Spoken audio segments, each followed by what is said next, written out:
And it just goes through this, some of the things that we're required to do as a school system. And basically what it comes down to is Rule 10 requires us to give a standardized test to students every year. That's really required in only 1 to 2 classes, depending on the grade level.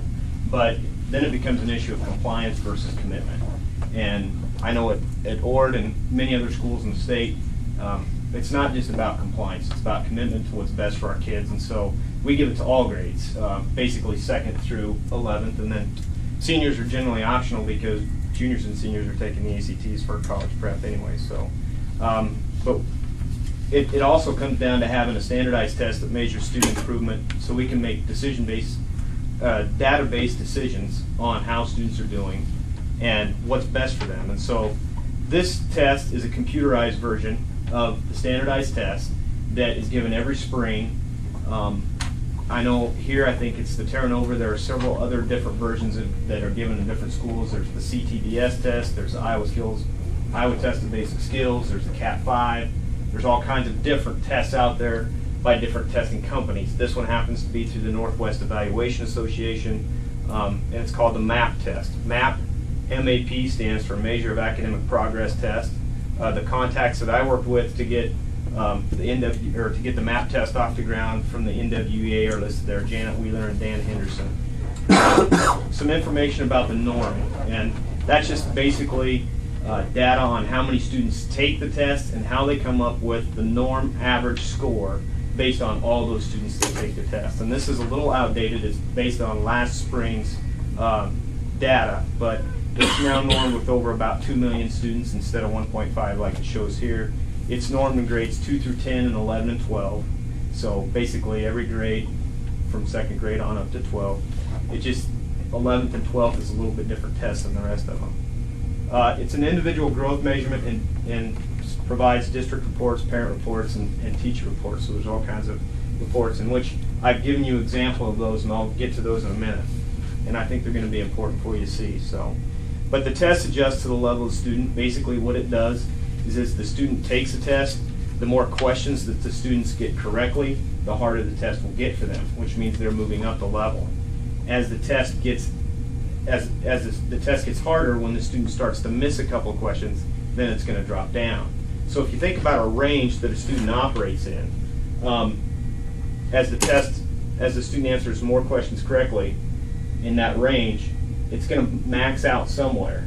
And then when it finds the student's top ability level, it's going to start dropping down as the student starts missing questions. So it operates in their optimal range of performance. So that's what the test is designed to do.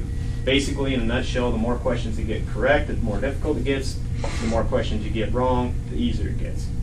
So it adjusts itself to the student instead of the old way of giving the test, where the test just sits there and the student takes the test and that's it.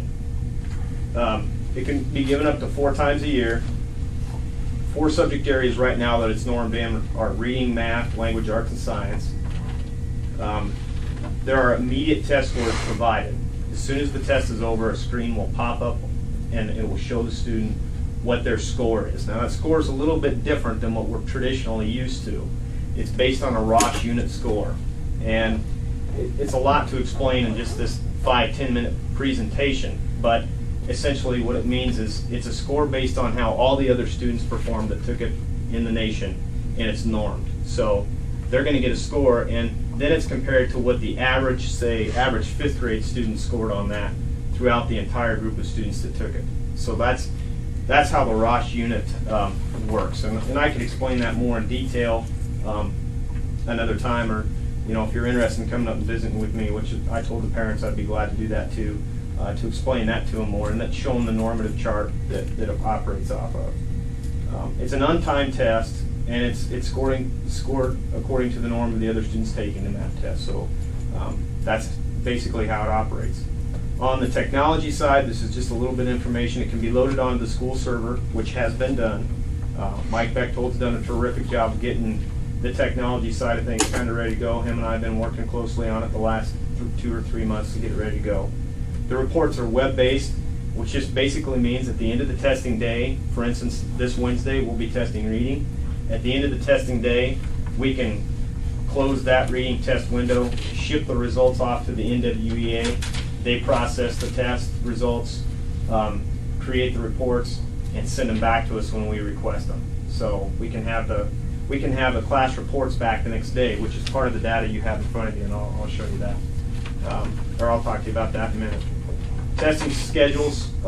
Testing sessions are scheduled by grade, and I didn't include a schedule in here, but basically Wednesday, Thursday, and Friday of this week from 8:30 to 2:30 we'll be testing 2nd through 6th graders on reading on Wednesday, language arts on Thursday, math on Friday, and then science will be the following Tuesday. Just like picture day, a lot of things can go wrong on a Monday, so we don't schedule tests on Monday if I get my choice, and I didn't have my choice in scheduling pictures, so those things can happen, but especially when you involve technology. So we don't schedule testing on Mondays if we don't have to. It all kind of depends on the testing window and how it falls. Class roster files are sent into the NWEA ahead of time, which that's kind of what I've been working on the past 3 months, is trying to get the class roster files all organized and appropriately put together on an Excel format to send to them. That's been done. It's all ready to go. Results are sent back via the internet, printed the next day, if we so choose, and given to teachers. And depending on how the testing's going and how much time's available for me to actually order the reports and get them, I'm hoping to be able to get those reading tests back to teachers on Thursday so they can start to see that information. But if I'm locked into the proctoring mode during the course of the day, I probably won't get those done right away, but will as soon as possible.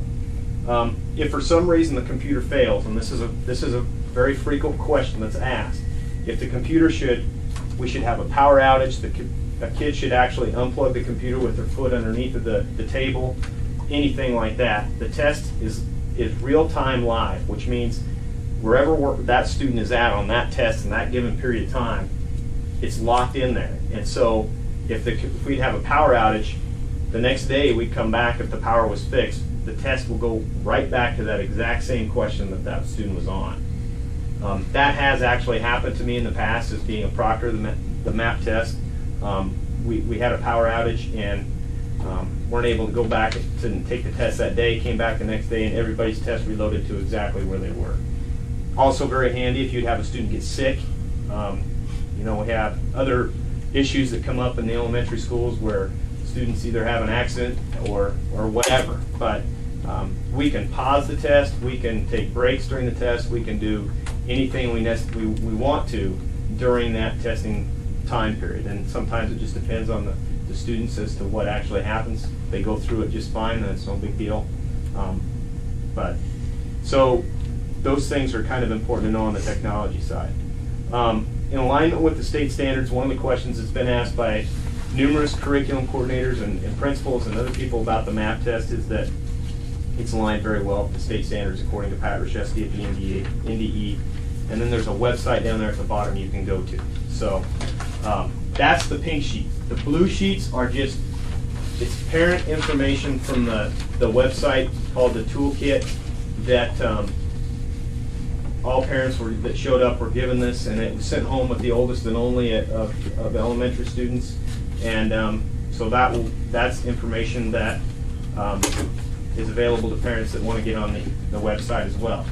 The final piece of information, if I can steal this from me, about the MAP test are 2 sets of reports. And I'm going to show you the teacher report first, which you've heard me refer to, in that we can print off the next day and give to the teachers. And this is what a typical teacher report would look like for their class. And there's really a whole other sheet to this, but I wanted just to make it front and back, so I didn't print the last part off. But you can see that this is a report from Nixon Elementary, and it's a sample district from the NWEA, a class of 55 Bondi 6th graders, and the teacher was Bondi. So you can obviously tell that this information is made up. So we're not violating FERPA in any way. But you see the student ID, the student name, the grade. Obviously it was a 6th grade test. The test type was a survey with goals, which that's information for us to really know. It just means that tells us that they took the right test. The test date is there, and then the RIT, and that's the Rosh unit score. And you can see that it goes all the way from 174 clear up to 224. And that's what the normative group score is based off of. That's that Rosh unit score we're talking about. The standard error is just a deviation error report that tells, based on the test, the circumstances, everything.